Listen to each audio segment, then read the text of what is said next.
વિતરણ કરવામાં આવી સાથે વર્ષ દરમિયાન ગરબા માટે મળેલ ફાળામાંથી બાળકોને ઇનામ વિતરણ કરવામાં આવ્યું હતું। એક તરફ મોંઘવારી માજા મૂકી રહી છે અને જીવન જરૂરિયાતની તમામ વસ્તુઓના ભાવ આસમાન પર પહોંચી રહ્યા છે। ગૃહિણીઓને પોતાનું રસોડું ચલાવવું ખૂબ જ અઘરું પડી રહ્યું છે। તેવામાં વરાછાના ડાયા પાર્ક જગદીશનગરના શ્રી ખોડિયાર ગરબી મંડળે 20 વિધવા બહેનોને આખા વર્ષ માટે અનાજની કીટ વિતરણ કરી હતી।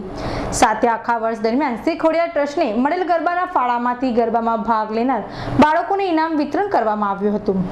આજે રોજ જે 2015ની નવરાત્રિ પછી 2016 સુધીમાં જે દીકરીઓ રમી હોય એના આખા વર્ષનો જે કંઈ ફંડ ફાળો થયો હોય તે આ દીકરીઓના નામ ઉપર ફિક્સ ડિપોઝિટમાં મૂકી અને એમને એફડી આપવાના અને વિધવા બહેનો છે એને 12 મહિનાના રસોડાની કીટ વિતરણનો કાર્યક્રમ આજે રાખવામાં આવ્યો।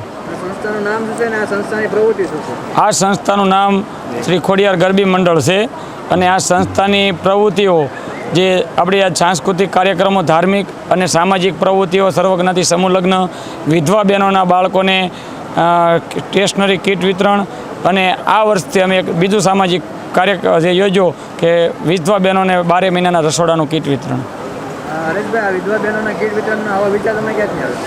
આવું અમે જેમ સામાજિક પ્રવૃત્તિ કરવા જતા રહીએ છીએ, સમૂહ લગ્ન કરીએ તો ઘણી વખત એવા પરિવાર સમૂહ લગ્નમાં જોડાતા હોય ને એની ઘરે જઈએ ત્યારે આપણને એવું થાય કે ખરેખર આ પણ એક સેવા કરવા જેવી છે। સમાજ આપણને આપે છે તો આપણે ફૂલની તો ફૂલની પાંખડી અને સહયોગ આપીએ। આથી અમને એવું થયું કે ભાઈ રસોડાની કીટ આપીએ અને અમને સફળતા મળી। આજે રોજ અમે 20 બહેનોને કીટ વિતરણનું કર્યું। અગાઉ અમારી પ્રવૃત્તિ કે અમારી એવી પ્રવૃત્તિ છે કે હજી આ 20નો ટાર્ગેટ છે અને વધારે મહેનત કરી અને દર વર્ષે અમે 50 ઘરની અંદર વિધવા બહેનોને કીટ આપી અને એક પરિવારને સહયોગ આપી એવી અમારી પ્રવૃત્તિ છે। આ સંસ્થા 1996માં સ્થાપના કરી અને આજે 20મો નવરાત્રિ મહોત્સવ પૂરો થયો। Bureau report, Surat.